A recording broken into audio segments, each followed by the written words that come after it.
ఈ రోజు మన నల్గొండ పట్టణంలో బజరంగ్ దళ్ విశ్వ హిందూ పరిషత్ ఆధ్వర్యంలో మన బంగ్లాదేశ్ లో దీపక్ దాస్ కి మనకి ఎలా హిందువుల పైన ఎలాంటి ఘటనలు జరుగుతున్నాయో చూస్తున్నారు. తనని ఏం చేశారంటే మొత్తము బట్టలు లేకోకుండా తనని చెట్టు కట్టేసి తనని పిట్టలు బతుకుండగానే చంపేయడం అనేది జరిగింది. మన భారతదేశం హిందువులు అందరూ కూడా ప్రతి ఒక్కరూ ఐక్యతం కావాలి.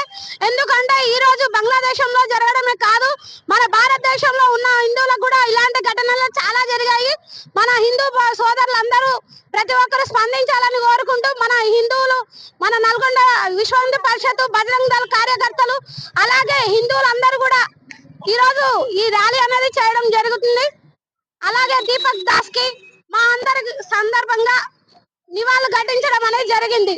జై శ్రీరామ్.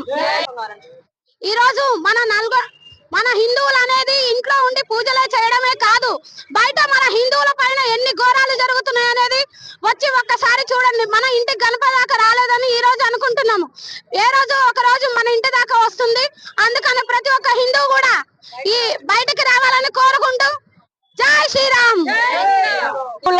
ఏకం కండి హిందూ బంధువులారా, హిందూ బంధువులారా, భారత్ మాతా की जय।